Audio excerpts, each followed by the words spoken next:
Hello everyone, welcome है आपका next lecture of Advait chemistry में।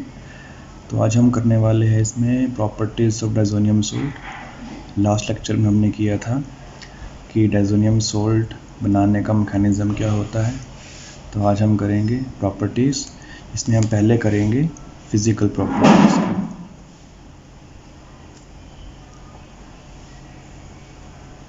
तो फिज़िकल प्रॉपर्टी में हम क्या करते हैं, हम समझते हैं कि उसका कलर क्या होगा।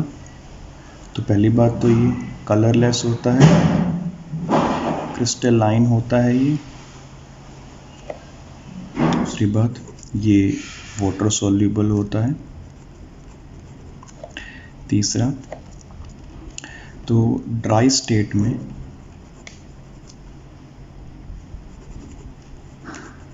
स्टेट में ये जल्दी से डिकम्पोज भी हो जाता है। एंड फोर्थ, अगर हम वाटर को थोड़ा वार्म कर दे तो वो डायज़ोनियम सोल्ट से कंबाइन कर जाता है। सो कंबाइन विद डायज़ोनियम सोल्ट, और क्या बनाता है उससे ये बना लेता है फिनॉल। तो इस रिएक्शन को हम समझेंगे बाद में भी। बट अगर मान लीजिए कि मैं बेंजीन डायज़ोनियम क्लोराइड को चेंज कर देता हूँ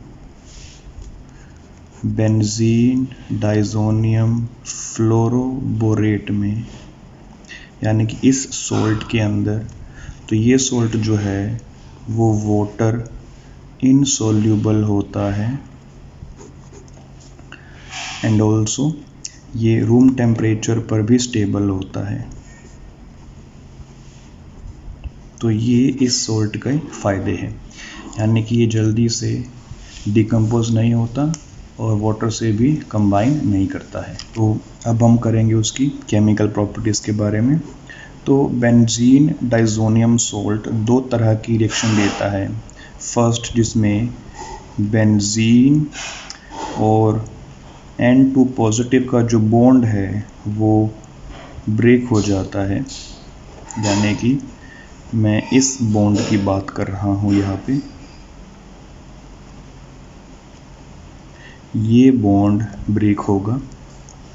दूसरा, जिसमें हम कपलिंग रिएक्शन करने वाले हैं, और कपलिंग रिएक्शन बहुत ही इम्पोर्टेंट रिएक्शन है बोर्ड पॉइंट ऑफ व्यू से। तो आज और इस लेक्चर में हम करेंगे ये रिएक्शन जहाँ पे हम बेंजीन और डायज़ोनियम सोल्ट का ये बॉन्ड ब्रेक करने वाले हैं।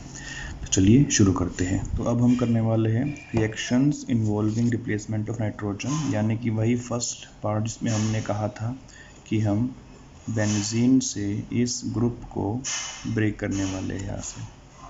अब ये जो ग्रुप जब ब्रेक होगा यहाँ से, तो हमें मिलेगा फिनाइल कैटायन प्लस में नाइट्रोजन गैस। तो जो फिनाइल कैटायन बना है यहाँ पे, ये काफ़ी अनस्टेबल होता है। क्योंकि ये अनस्टेबल है तो इसे बनना ही नहीं चाहिए। तो फिर ये क्यों बनता है? ये इसलिए बनता है क्योंकि जो इसमें नाइट्रोजन हमारा रिलीज़ हुआ है वो नाइट्रोजन काफ़ी स्टेबल है। तो क्योंकि ये स्टेबल है तो इसका बनना फिजिबल हो जाता है इस तरह से। ओके, और ये बहुत ही अच्छा लिविंग ग्रुप भी है, इसलिए ये बहुत जल्दी निकल जाता है क्योंकि इसमें N2 बनेगा और N2 काफ़ी स्टेबल होता है।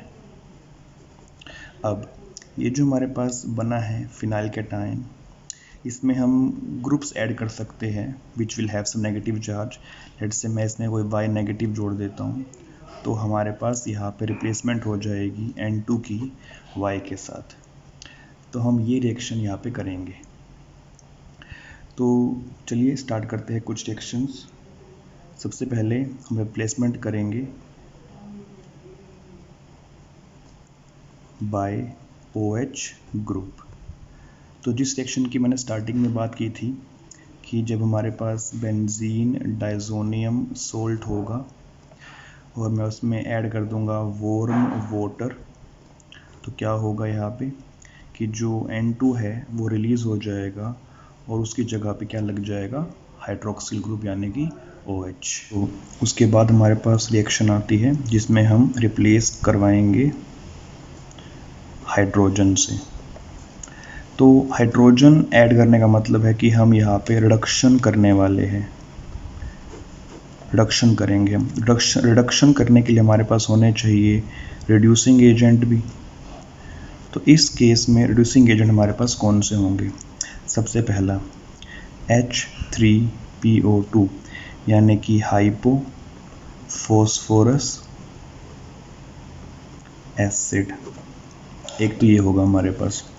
दूसरा हमारे पास होगा वॉर्म C2H5OH यानी कि इथेनॉल।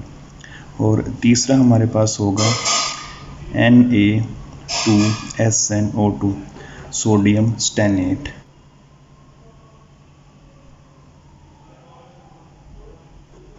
तो ये 3 रिड्यूसिंग एजेंट हम यूज़ करेंगे यहाँ पे रिएक्शन में। तो रिएक्शन किस तरह की होगी? हमारे पास प्रेजेंट होगा बेंजीन डाइज़ोनियम क्लोराइड, उसमें हम इनमें से कोई भी एक ऐड कर देंगे। लेट्स से मैंने ऐड कर दिया H3PO2, तो क्या होगा कि बेंजीन पे H लग जाएगा, यानी कि कंप्लीटली बेंजीन बन जाएगी। So that will be reduction here. बस थर्ड रिएक्शन आती है जो काफ़ी इम्पोर्टेंट है बोर्ड पॉइंट ऑफ व्यू के लिए, and that is called Sandmeyer reaction. काफ़ी इम्पोर्टेंट है ये बोर्ड पॉइंट ऑफ व्यू के लिए। तो इसमें हमारे पास रिएजेंट कौन से होते हैं उसकी बात करते हैं। सबसे पहले मैं लिखता हूँ यहाँ पे अपना रिएक्टेंट। रिएक्टेंट मेरे पास कौन सा होगा? Benzene डाइज़ोनियम chloride. ओके, तो इसमें हम रिएजेंट यूज़ करते हैं अलग अलग, और अलग अलग रिएजेंट से हमारे पास बनते हैं अलग अलग प्रोडक्ट्स। तो हमारे पास होगा CuCl2 HCl की प्रेजेंस में। तो इससे क्या होगा कि जो N2 है वो रिप्लेस हो जाएगा Cl से, यानी कि ये कंपाउंड। सेकंड में हम ऐड कर देते हैं Cu2Br2 HBr की प्रेजेंस में। तो इसमें क्या होगा कि वही N2 will be replaced by Br here। And third हमारे पास होगा Cu2CN2 विद द HCN, और हमारे पास क्या बनेगा यहाँ पे? Cn रिप्लेस करेगा नाइट्रोजन को। तो ये हमारे पास है सैंडमायर रिएक्शन, काफ़ी इंपॉर्टेंट है बोर्ड पॉइंट ऑफ व्यू के लिए। ओके, इसी के जैसे ही हमारे पास एक और इम्पोर्टेंट रिएक्शन होती है, उसका नाम होता है गेटरमैन रिएक्शन।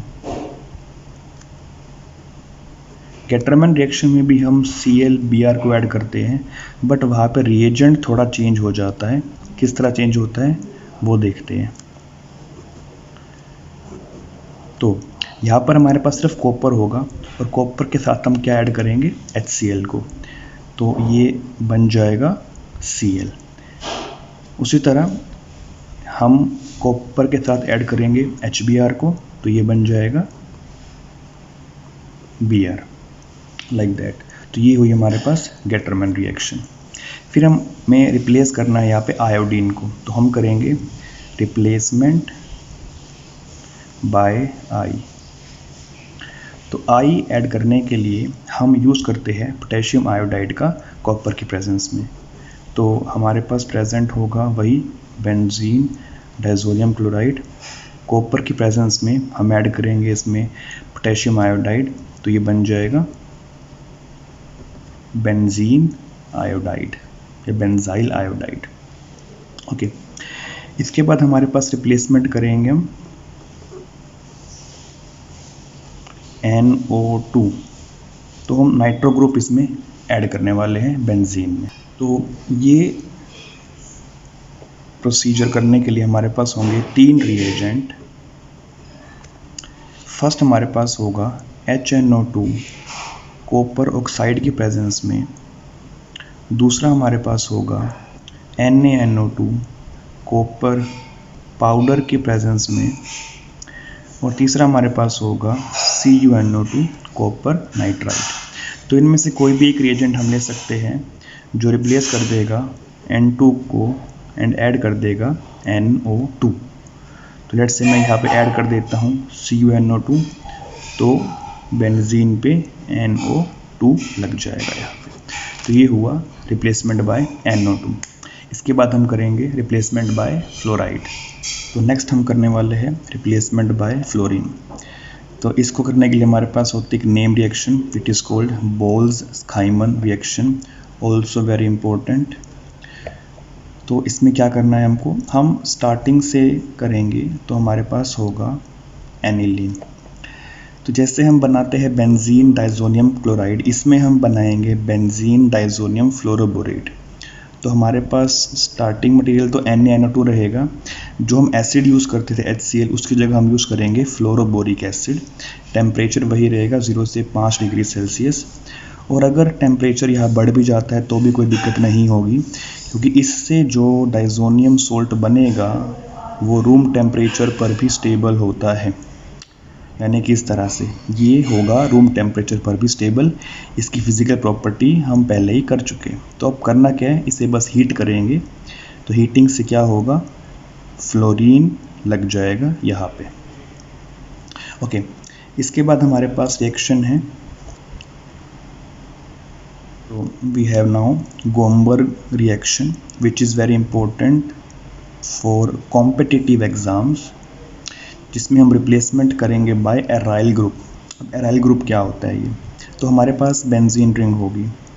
बेंजीन रिंग पे कोई भी एलिमेंट लग सकता है, मान लीजिए X। तो ये जो सिस्टम हमारे पास अब अटैच होगा, ये पॉइंट, इससे हम कहेंगे एराइल ग्रुप। या फिर हमारे पास फिनाइल ग्रुप भी अटैच हो सकता है अगर हमारे पास ये अवेलेबल ना हो तो। फिनाइल क्या होता है, बेंजीन रिंग होगी और बेंजीन रिंग की एक कार्बन से ज्वाइनिंग होगी हमारे रिएक्टेंट की, तो ये कहलाया जाएगा फिनाइल ग्रुप। तो हमारे पास एक और रिएजेंट यहाँ पे होगा and that will B sodium hydroxide. Okay, so what will be the reaction now. तो स्टार्टिंग हमारे पास होगी बेंजीन डाइजोनियम क्लोराइड से। एक और बेंजीन हम साथ में लेते हैं, इसी के साथ हमारे पास होगा sodium hydroxide. So there will be replacement by phenyl group and N2 gas और NaCl यहाँ से रिलीज हो जाएंगे। तो ये हमारा बनेगा प्रोडक्ट और N2 गैस और NaCl यहाँ से रिलीज, इसे बोलते हैं बाईफिनाइल। ओके, एग्जाम्पल एक और लेते हैं इसका हम।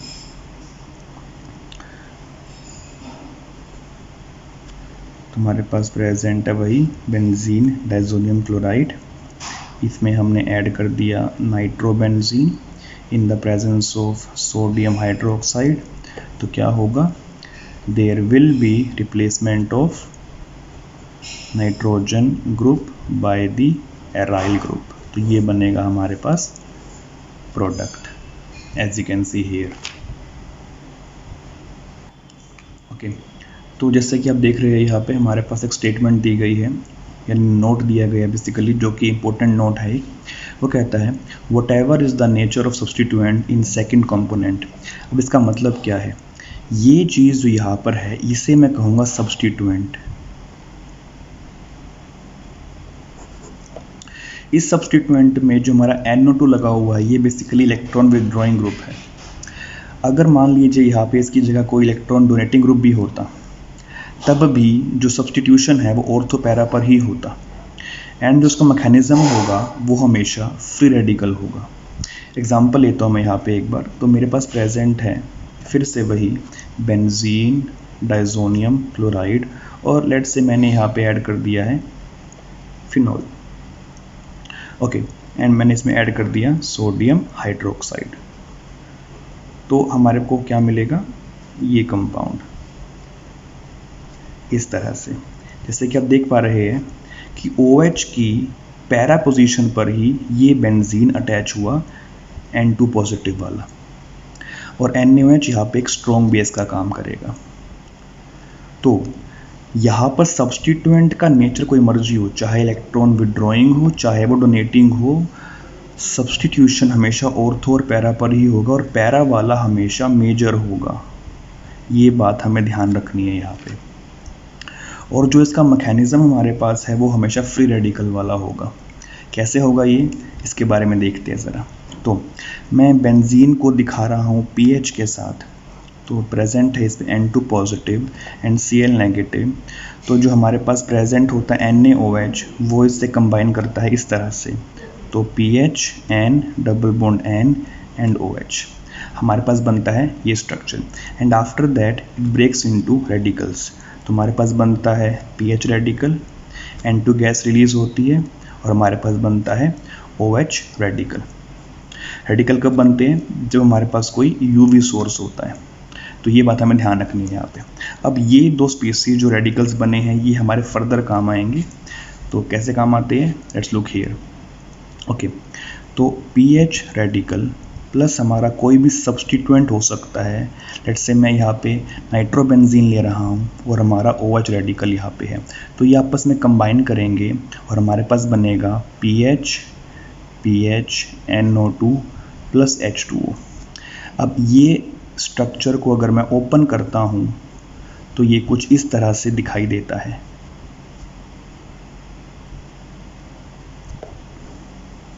ध्यान दिया कि जो सब्स्टिट्यूशन है वो कहाँ पे हुआ है? पैरा पोजीशन पर हुआ है, और ये हमेशा ऑर्थो पैरा पर ही होगा, जिसमें से पैरा वाला हमारा मेजर प्रोडक्ट होगा। तो ये चीज़ हमें हमेशा ध्यान रखनी है यहाँ पे इस केस में। तो ये था हमारे पास chemical properties of diazonium salt, इसमें हमने उसका फर्स्ट मेथड पढ़ा। इसमें हम ब्रेक करते हैं बेंजीन और नाइट्रोजन के बॉन्ड को। इसके बाद वाले लेक्चर में हम पढ़ेंगे how coupling occurs in benzene diazonium chloride.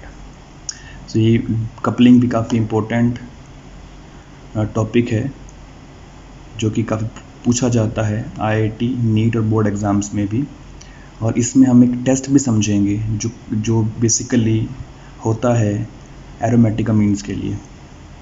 तब तक के लिए be safe, stay healthy and thank you for viewing.